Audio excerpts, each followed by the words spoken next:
and I'm very excited actually for this session today because we have an author who I have been honored working with her personally, and very touched to have you here, Faith. So thank you for joining us. I still remember the first time that I saw you speak at Intellects.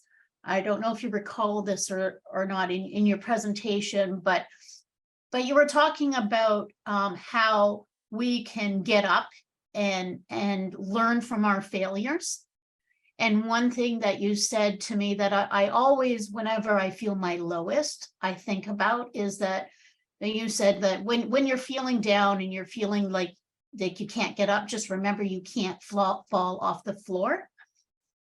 And it's just very powerful to remember, like there is a foundation and that you can always get back up, and to leverage the supports around you, that you're not alone, you know. And I really enjoyed reading your book and learning a piece of you, you know, reading your book and your personal story. When I first met you, you were the Chief Human Resource Officer, which is a big title, a big executive fancy title. And we look at our executives as almost not human, superior to us. And reading your book put me in check that we're all human. We all have pasts.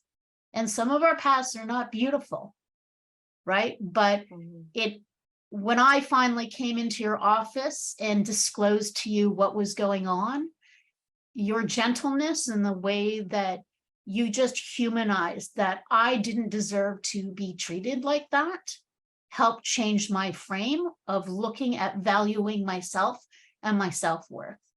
So I just wanted to thank you for that, because what you do makes a difference.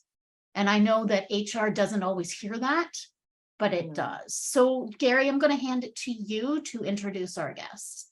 Hey, thanks, Tamara. Well, earlier this year on Meet the Author, Rosa Carrillo spoke about the role of a health and safety advisor and what could be done to improve relationships with business decision makers. Well, today we're going to extend that conversation, and as Tamara says, to the HR professional. So I too am really pleased that Faith, that you've joined us for today. So welcome to our show. Thank you. So let me fill in some of the blanks that Tamara didn't fill in. Well, obviously, you're a highly accomplished global HR leader, and you've really inspired and motivated people like Tamara to aim for success through resilience and determination. And resilience is a big word in my vocabulary, and determination, yeah, that's another one for too. And you have worked in different executive roles, like I said, in Intellects, but you've also worked at ULC, Industrial Scientific Corps, Randstad Canada, and First Canadian Title. And I really liked that you're in 2016, you were named one of Canada's 23 top Black Canadians to watch. You've been indicted in the Pylan School of Business Hall of Fame in 2021, and you're a member of the school's BBA Program Advisory Council. And currently, you're a senior talent advisor with Mars Discovery District. And you also provide mentoring and coaching services as a consultant. So welcome, Faith, to our show. Oh, thank you. And thank you, Tamara. It's always nice to hear back some of the things that I've said and that it's inspired you, and it touches my heart, and I'm grateful for you and grateful for this opportunity to meet Gary and your great organization and what you're doing, you know, really just to connect people with industry leading practices and just, you know, humanizing some of the things that we do on a daily basis. So I'm very happy to be here. Thank you for the great introduction. Well, titles are always interesting, as you said, Tamara. I think, Rosa, you were a VP of HR once, am I correct? Oh, no, you weren't there? Okay, I knew you. Oh, you got your, yeah. You're on mute right now. Has to happen at least once during the show. Yeah. I was going to say it was organizational development. Yeah. Organization. Close cousin to HR. Right, exactly. Well, you've had, Faith, Chief People Officer, Senior VP HR, and I like this last one, VP of Employee Experience. Mm. That sounds really exciting. So can you tell me, different titles, but were the responsibilities similar or quite different? The responsibilities were very similar because it depended on the different organizations and their different titling convention. So the one that you like, VP of Employee Experience, that was a director that worked on my team. We thought that tying customer experience is a big thing for organizations, right? So you move from customer service to customer experience.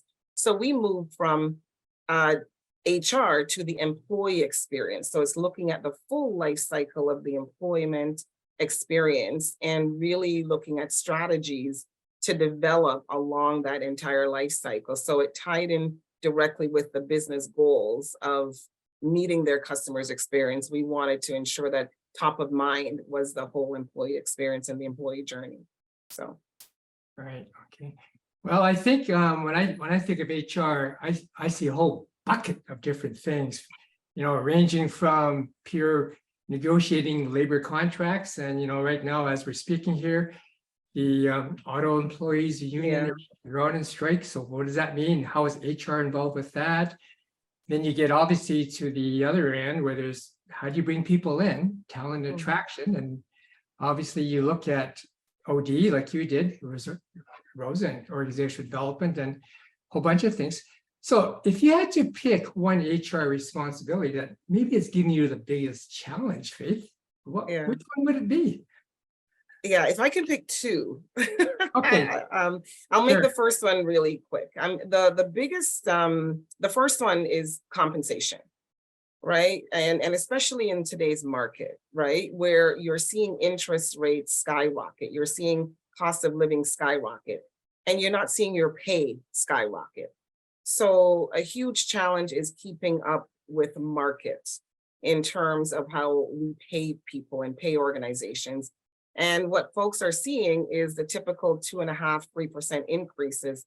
That's just not going to cut it daily. So that is a constant challenge that companies need to continue to review what's relevant in the market and what's relevant to salaries. We're seeing that with negotiations with Metro, right? You just recently mentioned the big three in the US car companies striking, but here in Canada, Metro workers, one of them said, we work for Metro, but we can't shop at Metro. And that was huge to me. So you really have to think about the value of what you're placing on employment contracts and how that is going to motivate employees. And that is a constant thing that you need to not just do once a year. It's something you need to revisit constantly while being fiscally responsible. So it's not easy and there is no perfect solution, but that one is something that's always top of mind for HR professionals. The other one closely ties with, what we're going to be talking about a little bit more and what, Rosa has written about.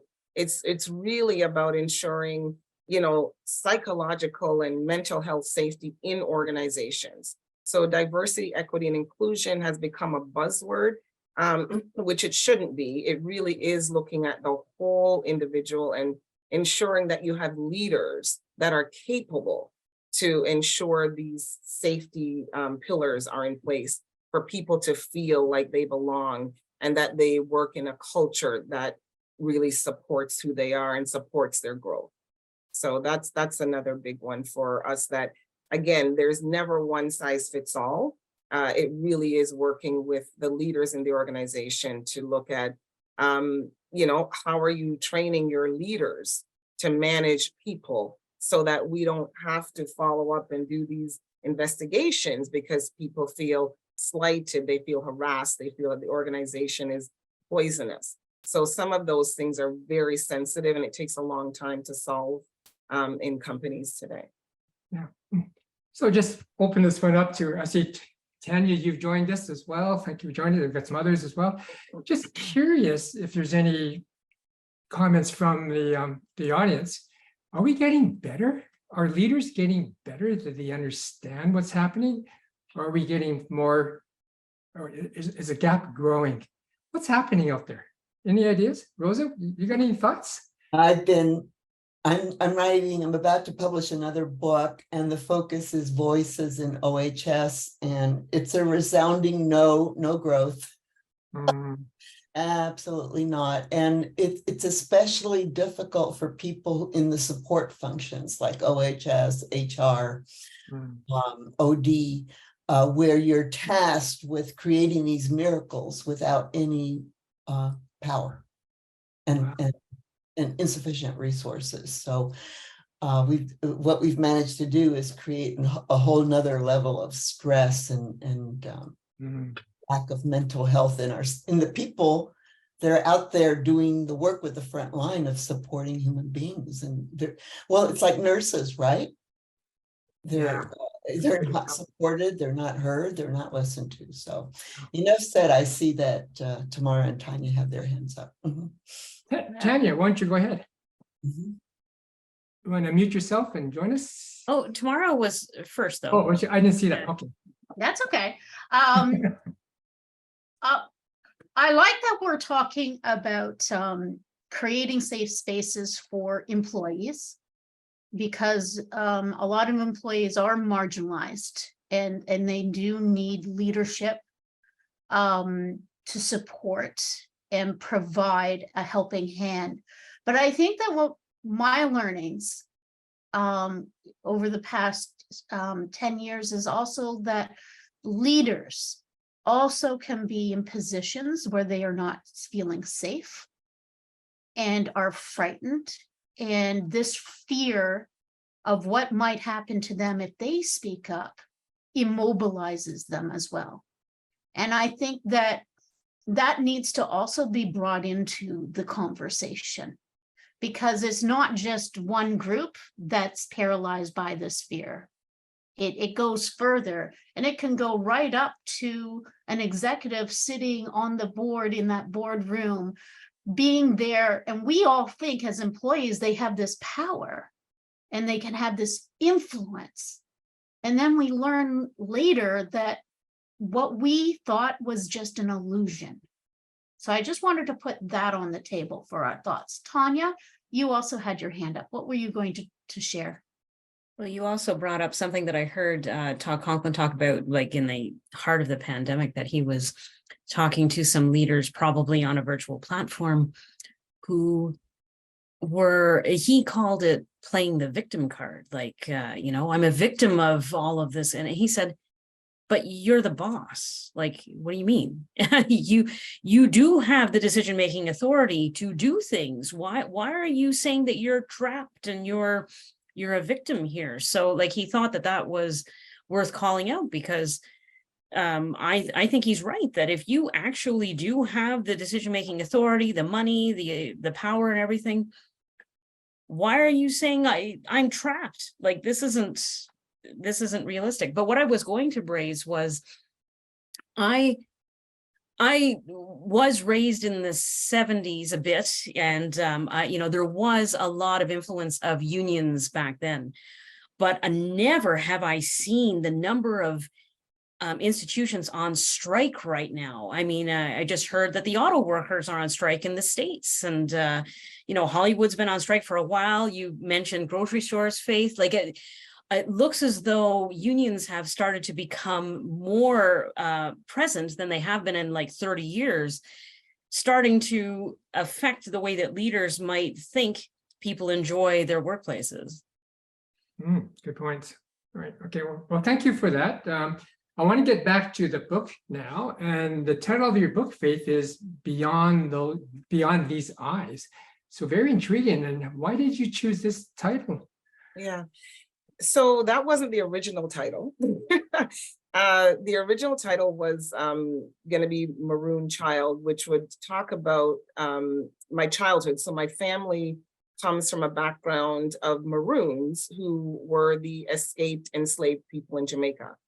And that was the original title, but I don't spend a lot of time talking about the Maroons, for one. And then secondly, there were some political issues happening at the time I was being published with the Maroons and the government of Jamaica. And I just thought it wasn't the right time to do this. It would confuse the issues. So we, my aunt and I, my Aunt Vita, that is still very much alive and still very much a mentor of mine, we were brainstorming. And the whole theme is, look beyond what you see, right? Tamara touched on it in the intro is, I know that I have this big, huge title, but, who am I as a person? And it was really trying to focus people on, we are all individuals and we all have stories. So just look further, beyond the eyes. So that's what we got to. Okay. So when Yeah, you, I'm just going to actually chirp in here for one moment. Because when reading your book, it was interesting, some of the themes, Faith, that came out that I didn't even think about, being from a different background than you, that you would have had to deal with walking through life. And so one of them was about colorism. And for those of you who have the book, it's on page 46. And you talk about judging Black people based on the value of judging Black people's value according to their skin tone. Yeah. And I knew that there was that between white race and Black race, etc., right? And I had heard in the grapevine of life about a similar thing within the Black community. But your book brought it to life, so I could totally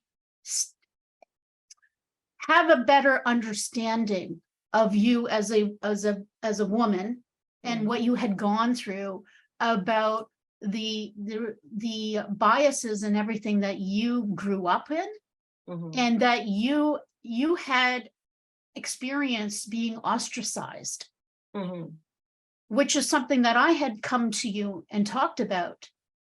But when I first talked to you about it, I didn't think that you maybe understood because of your title. And I'm sorry for my ignorance. But it goes back to personalizing our leadership. Yeah. So that we understand that maybe they do understand better than we think. Yeah. What we may be going through right now. Yeah. Yeah, thanks for bringing that up.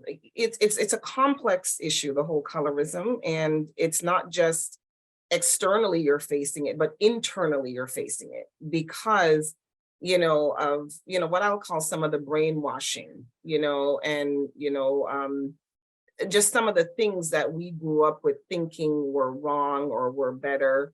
And it all goes back to, when enslaved people, like the lighter skinned folks, could work inside the house and the darker skinned stayed in the field. So then we internalize that and institutionalize that in our mind as a society, so that, a couple of years ago, maybe 10 or 20 years ago, if you went to any established organizations in Jamaica, the lighter skinned folks would have the plum jobs. And they would be the ones in the banks and the governments and the front facing. And then the darker folks are, behind the scenes. So even within our own communities, so my book goes up to age 10. So we were facing that within our own communities. So it's re-educating ourselves to understand our own personal values. So that is a bigger complex issue. I tried to touch on multiple things in the book just to give people a taste, of some of the things that an individual could be facing or dealing with internally that you just won't see or you won't know because of how they present themselves or their titles. So I appreciate your trust in, first coming to me, and secondly, trusting me with keeping in confidence, some of the things we talked about. But, having that listening ear is always something that I advocate, in myself and other leaders on my team, to ensure that people feel safe, right? Yeah. But huge issues, that we face, not just externally, but internally within our own communities, that we have to think about in organizations where you just can't take it at face value that you know everything about a person. Yeah, right. I should mention that this is your first book in maybe a series of books, and this book really covers your experiences growing up in Jamaica and goes up to age 10, because your last chapter says you land in Toronto as a 10-year-old immigrant, right? Yeah. So it's very clear, okay, this is, if you're going to do a series of books, this is where the first one ends. So can we talk a bit about your next decade in your life in Canada? So what sort of personal struggles did you start feeling? Yeah, so first of all, I did want to separate the Jamaica experience from the Canadian experience because they're vastly different. And the first book was foundation building. So a lot of the themes that we're talking about right now, it's not there yet. It's really just to lay the foundation of this individual. So the next decades were really, immigrating to Canada, assimilating in Canada. I grew up in the 70s as well. Tanya, you mentioned that. Oh my goodness, what a different place, right? It was dealing with blatant, racism. We come from Jamaica where we were the majority, and then we come to Canada where the minority. So it's dealing with blatant racism and how we navigated that. Dealing with our socioeconomic climate, where I grew up in government housing, for instance, and how we navigate that. Dealing with the education system that automatically, put you back because you came from the Caribbean. 90% of the folks that were around me experienced this. They put you back a grade. And just really trying to navigate being one of the only in a class of 30.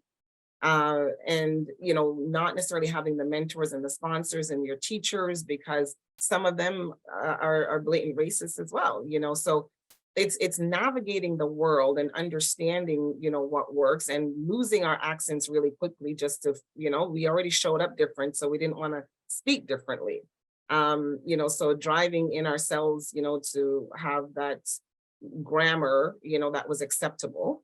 So it's going through all of that, Gary, but I'm going to quickly move through that to get to more on the work side and the professional side and the leadership side, and some of the lessons that we could take as leaders, and to take to the next level of coaching and mentoring people of different backgrounds. And it's really going to be more encouraging folks on that level. Yeah. Okay. Rosa, is your hand up? Oh, unmute. Okay, there you go. This is a very personal ask, Faith. Because I was raised in Mexico for the first 10 years, and then I came here. So our experiences are very similar, including the fact that my grandmother always said, stay out of the sun, you're already dark enough. Yeah, but in the workplace, which you're going to get into, how do you balance your personal feelings of rejection and not being heard, not being seen, just constantly encountering the mentality of people who haven't lived it, so they don't understand, and not get angry, but just keep forward teaching without feeling resentful. Do you know what I'm saying? It's like, Oh, I know. Yes. Okay. I'd love to hear your experience with that. Yeah, so my goodness, I don't know if I've ever balanced it. I've expressed frustration, anger, resentment, the whole 9 yards. And really, channeling that outside of the workplace, 9 times out of 10, where I felt safe to voice, some of the frustration and the call outs, with leaders. I will do that, where it just becomes untenable to the point that I need to voice it. I will do that. Early in my career, of course, where I wasn't as confident or as brave or didn't have the position or the title, I kept my mouth shut. A lot of us did that. And because you don't want to be seen as having a chip on your shoulder or play into some of the stereotypes. So I grew, obviously in my confidence, and not just by being promoted, but just life. After a certain age, you realize what's the worst that can happen, right? So then you get to the point of being able to voice it. And I tried my best to do it from an education standpoint, to invite people in where they're more open to listen and they're ready to listen. But certainly being at the table, gave me the autonomy to be able to raise these issues so that the senior leaders would listen. And I really worked hard to be the voice of people around me, not just myself, because there are, women issues, there's the LGBTQ plus community issues. There are many issues that we're tasked with bringing to the table. So we ensured that we brought it to the table. So even in an organization where we knew that folks were on food stamps, for instance, the senior executives didn't know that. So when making decisions, I would say, well, do you realize that this percentage of people in this division were on food stamps? Is this the organization that we want to, project out in the field? So it's bringing those issues to the table because I now had that voice and I had that authority to do so. But it's a long journey. I don't get less frustrated. I really try to channel that into education and ensuring that, where I had the voice, I used my voice. Yeah. Thank you for sharing that. Do you have like a therapist or a coach? Yes. Coaches, therapists, Oh, that's good. they are on standby. Me too. Me too. Yes. I guess one of my questions from looking at it from a health and safety professional position point of view is the health and safety professional is one of your unique human resources that moves around the organization and gets to have touch points with a lot of the human resources. So what would your advice be to them to become that personable, more engaging, knowledge collecting individual in the organization? And how can they provide that insight and knowledge to others in the organization who are at more senior levels that might benefit from getting it? Yeah, so that's a really good question. A lot of times the health and safety professionals are not at the director level or VP level, decision-making level, right? So they end up reporting to these more senior folks who have a million other things on their plates and they're not prioritizing it. Organizations typically see it as a compliance thing. I was once called a compliance person, very derogatorily. And, I had to put that senior leader in their place when I had a moment. But it's really ensuring that the people that you report to as a safety professional understands the importance of what you do and that the organization receives you with open arms. Whereas people, they're typically say, oh my God, here we go again, another safety check or, another inspection, or we got to fill this form out. It should be top of mind, where you're mitigating the risks for these organizations and you're keeping them compliant and you're keeping them in business, to be honest with you. So at the end of the day, ensuring that your leaders understand the value and your leaders are tabling it at the appropriate time and encouraging the organization to welcome you with open arms. You asked about the personalities. It's, I can't coach on personality types, but it really is understanding how to communicate and how to influence without authority. So some of those programs, are offered on whether it's LinkedIn or, within your internal L&D department. So it really is an influential role, and learning, how to do that and do that effectively, that would help. I see, Tanya, you have your hand up. I was just wondering if you could marry that strategy that you just described, Faith, with maybe a little bit of a different approach of the safety professional learning that myriad of things that the vice president or whomever they report to do, and aligning their message with one of these other things that likely is going to get more attention than just labeling it as safety, so that you can demonstrate, what this is part of the business here. It's not this external thing. This is very harmonious with, I don't know, this campaign that you're running on, whatever, and trying to get their attention that way. Love what you just said. And it really is tying. So everything you do, whether it's in HR, whether it's in health and safety, it should tie directly to the organization strategy. So you're absolutely on point, Tanya.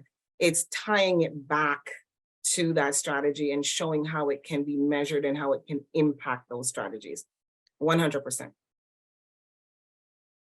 Yeah, and when you talk about strategies, I'll even go to the point where we're talking about immigration strategy. I don't think we talk about that in organizations. We just realize there's an infinite pool of available people out there. We just send out a recruitment bulletin and we just pick and choose off that. While I know in Canada, and particularly people here that are Canadians, immigration is really, really important in Canada, because our demographics are the point where we're not going up, we're going down. And I'm a prime example where I have 3 adult kids, but I only have 2 grandkids. So I'm not meeting that magical 2.1 number. So if we're going to kind of sustain and grow in Canada, we have to bring in people. And so immigration has been really, really important to us. When you talk about aligning priorities of business, do you ever, or have you ever had the opportunity to talk about how do we kind of align with the immigration strategies of the bigger thing called Canada? Yeah, that is where it's a great point. And I'm with you. Like, I only have 1 child, so I'm missing that 2.1 number as well. It's a great point from a talent acquisition perspective, where you look at, what are the gaps in your organization when you're doing your workforce planning? What are the gaps? How are you going to fill those gaps? It's not always with the current individuals you have. Maybe it's not always with the external market immediately, within your scope, but it's through immigration. And we've seen that grow in the last maybe 3 or 4 years, where we're looking at talent coming from, like the APAC region, or, you're looking at a lot of even European, where, people were hiring folks from the Ukraine and so forth. So sometimes there are specialized skills that you just can't immediately find. So you have to work with Economic Development Canada, really to look at where else can we find this talent and get them in quickly, instead of it going through this huge long application process where you have to show that you've advertised all over Canada, you've interviewed this many people, blah, blah, blah. It's really, how can we shorten that so that we could fill some of the skills gap? So it's really working with the government bodies to highlight and target the gaps, and the government helping you to fill those gaps quicker. So immigration is huge right now in terms of some of the gaps, especially with the growth of tech, right? So working with Mars Discovery District, I work with a lot of startup firms that are doing cool, sexy things with technology that we're not that familiar with. So where else in the world can you find that? So it's working in partnership with government bodies to do that. Right. One question I also have in this area too, because I'm finding it a struggle.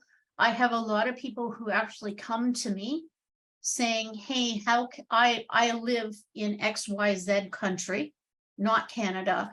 How can I become a health and safety professional over in Canada?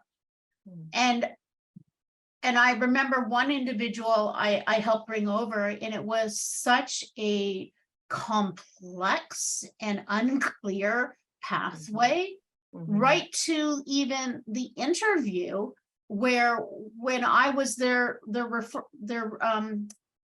what is it? Your Sponsor? referral? No, you call somebody up to give them a recommend. I was their person who, for the recommendation. And even the person on the other side of the phone, who actually was an immigrant themselves, was saying to me about, oh, well, they don't have any Canadian experience. Mm. And I'm like, we're finally at the end, the person's got interviews and stuff. And I'm like, are you kidding me right now? You just told me that you're not from Canada yourself, and then you turn around and say this. And so I just kind of, I put it back and I said, but I thought at the beginning of our conversation, you said that you immigrated from Canada. And they're like, yeah. And I said, so how did you get your Canadian experience? Right. for And you. educating people that if you don't give people an opportunity to gain the experience they need, we're never going to get out of this situation. So I Yes. wonder, is there something from an HR perspective maybe you could recommend that we start doing as health and safety professionals in associations like ASSP, CSSE, etc., in order to help these individuals who we're in contact with? Sorry if that's out of your scope, but Yeah, it's a big question, right? Because I do believe that the government plays a big role. You know, we open the doors to say we need, but then we put up, some roadblocks, where, organizations are now, well, I can't hire them because they don't have Canadian experience. What is that? When you think about it, if the person has the relevant experience in their home countries. And, when you think about the fact that some people have to make decisions when they get here, it's either I wait to work in my profession or I get work to feed my family.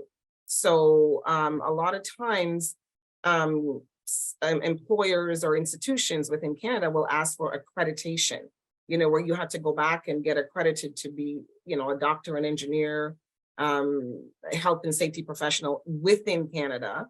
So you have to find the money to do that, the time to do that. At the same time, you need to eat. So some of those decisions are tough. I think one of the things I could, throw out to you is to, have folks either volunteer in your organizations while they're going to school, give them opportunities from a co-op perspective. I generally encourage folks to take on educational focus with a co-op or internship focus, where they can get some of that experience. So they don't come in completely without Canadian experience. But that does frustrate me, that whole Canadian experience. I really believe that we do have to give people an experience first, or give them a chance first. Even if it's at an entry level, folks are willing to do that. But to close the door completely and to shy away from folks' accomplishments and educational accomplishments, some of these folks have PhDs, right? So they can do something. So it's really challenging organizations to open their minds a little bit to what benefit they can have from some of these experiences. But also, I believe that the government needs to play a role in educating and opening up organizations' minds to hiring folks, without that Canadian experience, and just look at what else you can do. And maybe it's putting more money into training and development and making it easier for folks to earn a living, while they're trying to get that accreditation. Like it's I don't have a big one solution, but I would recommend giving folks a chance from a co-op or internship or volunteer perspective. Good idea, right? Tanya. I just came from a conference in Toronto from a company that's actually based in India. It's a software company. They take pride in a whole bunch of things that normal companies don't do. One of the things they do is they go to underserved areas in India and offer a 4-year training that is done by the company, not by a university or anything. And these people are now project managers of a lot of the product suite that the conference was there to showcase, So they by design locate their services. They're international. They locate their services in smaller areas that aren't necessarily known internationally, because that they believe is the underserved talent. They just don't get the opportunities that the New Yorks and, Silicon Valleys and Torontos and Montreals and Vancouvers and everything do get. And, they got applause for doing that, because I don't think there are enough companies that realize it is up to you maybe to take on a little bit more of the burden of what you were just saying that the government should be doing. And sure, the government does have a role to play in this, but they are a private company and they are wanting to make sure that people have the opportunity, that they don't have to travel and all the barriers and things that otherwise they would have. And and they're great people, and they're doing fantastic work. So I remember listening to a podcast that the DE&I, when it came on the as you had said, is just a tokenism now, but saying, oh, well, I mean, there just aren't any Black people in my community. And they said, oh yes, there are. You're not doing the homework to figure out how to access them. If you wanted to, you could. It's just that you're not, you think that as soon as you put something on your website, everybody's going to fly to your website, and that's not how this works. Right. Great point. Really good point. This conversation we're having a bit about governments, co-ops, and everything else made me think about the aging issue and the fact that people are going to be retiring, and as retired, they go out the door and they take all that knowledge and skills with them. So it comes back to what we call the master apprenticeship model. And a lot of people don't realize it, and I'll put in a plug for scientific management, Taylorism, because a lot of people don't realize the master apprenticeship model was very key in scientific management. And the whole idea is that you've got some body knowledge, and how do you transfer that knowledge over to the young person to work with them? We've noticed that in some countries, like in Germany, they support that very strongly. When you graduate from high school, you join a company, and the company actually takes you on an apprentice, and you go through the 4 years. Where it seems our model is come out of high school, you go to university, trade school, and then some company will hire you after 2 or 3 years. So you got to look at, okay, there's different ways of approaching it. And the whole idea is that how do you get that knowledge transfer? Because you talked a bit about, again, talent recruitment and attraction. It makes a lot of sense that if a company really understands they've got an aging issue, they better start bringing in the people from below so that we can start growing them. Absolutely. There was it reminded me of an organization I worked for called Sanofi Pasteur, and we were dealing with the aging issue with our electricians and millwrights and mechanical engineers and so forth. So we realized the competition was stiff externally, and it was so cumbersome to get them externally overseas. So we started to grow our own talent, and we implemented an apprenticeship program, which was beautiful. And it's something that I encourage a lot of organizations to do. And it's not just for the trades, but it's developers as well. You might not have an intermediate developer or a senior developer now, but what are you doing to look outside of the traditional and look at people internally that you could put into some type of apprenticeship program? So that is something that I'm 100% support of. And that would help with the mentoring and, looking outside of the box for people with different skills that have some transferable skills that can be trained to do some of these roles that we find that people are, yes, we're having an aging population. We no longer have that forced retirement age, but you're right. We're still going to be losing some of that, intellectual property that people take with them when they do. Yeah, I think we've got another topic down the road where we maybe talk a bit about the gig economy versus apprenticeships, and bring in some interesting speakers about that. Okay. Did you see Tanya had her hand up? Can I just ask a question on what Faith just talked about there, Gary? Sure, yeah. Faith, I was in the previous organization I worked for was trying to set up this model that you and Gary just talked about. And a lot of the people who were the so-called mentors, were just kind of told, okay, you're a mentor. And they became unrealistically possessive of their knowledge. Like, no way. It took me 40 years to get to where I am. You're telling me that you're going to give to train somebody just out of school? Bullshit, I'm not doing that. And this was pervasive, and I'm like, holy crow. Obviously the organization did not understand how people were going to react. And I just wanted to know if you had encountered that. Yes, absolutely. And it's the gatekeepers, right? And they're also trying to protect themselves because they think there's something behind it. They're trying to get rid of me sooner than I want to go. It really is about communicating the change and communicating why. And it's over communicating. If you talk to anybody in change management, you can't communicate enough. And it really is bringing people along that journey and talking about the reason for the strategy and, getting them engaged to the point where they don't feel threatened. People are pushing back because they feel threatened somehow. Or we just need to get out of the mindset of, I had to struggle, I had to wait 20 years for a promotion.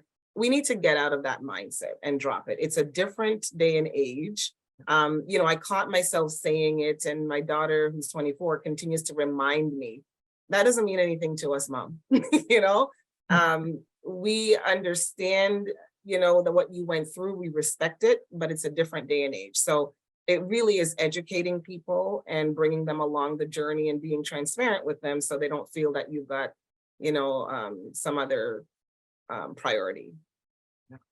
Yeah. I'm just going to hop in here for 1 second because I find this really intriguing, because when my dad started being a butcher, he started as a young man. He was a junior, and the whole master apprenticeship thing was totally a thing in that era. Right back in the 30s. And so I don't know if you can see this. Can you see that? Yeah. So right here is the headmaster butcher. And these individuals here are in that program at different levels. And my dad, hold on, I'm going to show you my dad, is right here.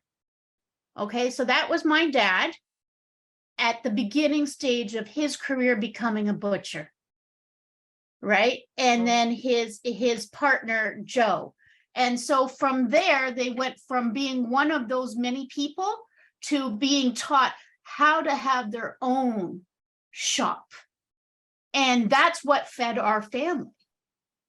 So I'm thinking, how did we get from there where it was really a thing that you just did, right? Like, he couldn't become the master butcher if he didn't go through the apprenticeship. It was just like, this is the way we do it.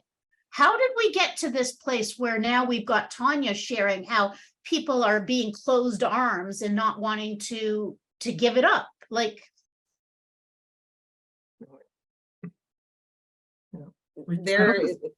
Go ahead, Gary. I don't know if we can explain that in the last 5 minutes. That's a whole area, and I'll just briefly mention tomorrow, maybe it will be a show where we talk about how we shifted from the scientific management to the systems thinking era. And then all of a sudden, and quickly, how humans went from being cogs of a machine into humans or hazards, a part of a process technology sort of era, to now where I think we're into this era of complexity, cognitive complexity, where humans actually are treated as storytellers and heroes. for keeping things going. So like I said, that's about it in 30 seconds. Okay, so just the last question I want to ask about is this thing about back to immigrations, but talking about psychological safety for immigrants. Is there any kind of suggestions you've got there, Faith, that if you're bringing on these new people, because you need to keep your company going, and they are immigrants and you've accepted it, how do you make them psychologically safe, feel safe? Part of what organizations can do is to just understand human beings, period, in terms of the backgrounds that they come from, and that they're coming from cultures very different from ours. So not expecting the same reactions to certain things. So, you know, a quick example is like the whole idea of, you know, let's go for drinks after work. Not every culture is okay with that. Because A, they either don't drink, or B, you know, their responsibilities extends beyond work. Some of them have part-time jobs as well, especially if they're entry level. So it's not just doing the old boys club thing and blanketing that with everybody that you bring into the organization and expect them to fit, right? So it's really looking at, you're bringing folks on to be an addition and a complement to your organization. Let me spend time to understand their motivations and their drives and what encourages them, and you know, getting to know people as human beings. You know, we're not just, you know, the cogs, or we're not just the ones making the widgets. We're humans bringing our whole selves to organizations for 8 to 10 hours, maybe even more a day. So it's really understanding what drives them, and, you know, building programs to add some of those team dynamics, and bringing diverse things, you know, that you're not used to doing on a regular basis. So it really is spending time to educate yourself on what's important to folks, and extending yourself to show that you really care about them and you're trying to build an inclusive culture. Great, thank you. Okay. Any other questions from anybody else? This has been quite a wide variety of topics. Yeah, I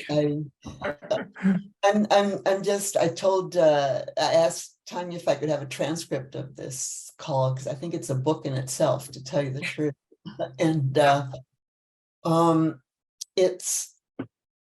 it's so basic, because we're not good at accepting new people, period. And I mean, you can add new layers, like if they're from a different country and they're threatening your job. I mean, I can't believe we're always here in the States. It's always that the immigrants are taking away jobs from the people that were born here, things of that nature. But it's just, and I don't think it's ever been different, or it will be different, that we need to develop conscious leaders that are aware of these dynamics and have the tools and confidence to deal with the dynamics. And I don't think there's an easy way to do that. And I think that might be another session where we can talk further about what you and Rosa and I have often talked about, which is conscious inclusion or intentional inclusion, right? And how we should be, as leaders, being more mindful of when we are reaching out to ask talent to come onto committees, etc. And Faith, you did that when you were working at, we were working together. You started doing that process. So I'm going to put a pin there, because I don't know spoilers for the next time, but I think that's another conversation to have, is like, are you doing intentional inclusion as a leader, and what does that mean? Well, I think that could be the topic when Faith writes her second book and we bring her back on. We can talk about what sort of progress have we made? Are we going forward, or are we going backwards on this whole thing? And for me, the fact that we have to deliberately and intentionally talk about says we got a long way to go. I want to get to the point where we don't even have to talk about this anymore. It just happens. Right, so, well, we're at the top of the hour. So, Faith, I like to always end these Meet the Author shows with 3 takeaways. this may be a bit difficult because we covered a lot of stuff, but if you want to talk about 3 takeaways you want to leave with us, what would they be? I think, you know, one of them would be realizing that our workplaces are, you know, a microcosm of society, you know, in terms of all the differences that we have in terms of the different types of people, their backgrounds, their genders, you know, their orientations and their identifications. And it's really just being open to accepting and embracing and encouraging people of all types. That would be one. The other is, you know, life is about stories and we all have stories. So, you know, not making assumptions about individuals, but understanding and getting to learn about each other's stories. And in that you can find some, you know, communities and connections. And then finally, it's really looking at all layers of the organization and ensuring that you've got diverse representation there. Far too often, and I still see it now, that the representation is below the executive level and below the board level. I mean, that's a whole other topic, but it's really challenging ourselves to look at all levels of the organization and ensuring that we've got diversity and diverse voices and people there. That's awesome. Great. Well, brings the end of another show tomorrow, so I'll turn it back over to you. Oh, thank you, Gary. And thank you, Faith, for carving out some time. I know your schedule is very busy. And this has been an amazing conversation that we don't want to end. I know that for me, for sure. But I'm glad that you joined us and took the risk of sharing your book, because I know you were a little hesitant because it wasn't about health and safety. And I said, well, you know, it's good that we get out of our own box and start looking at other individuals in our organizations and how we can start understanding one another. And what a beautiful place then your story in your book of Beyond These Eyes. So thank you for that. And thank you, Gary, again, for volunteering to be our co-host. You know, we wouldn't be able to do this if we didn't have somebody like yourself to step forward and get this all organized behind the scenes and then do the session. And for those of you who are listening who have joined us today, we wouldn't even have this show if you didn't show up. So thank you, everybody, once again for joining us. Thanks, everyone. Thank you. See you in the next show. Bye. Bye. Everybody.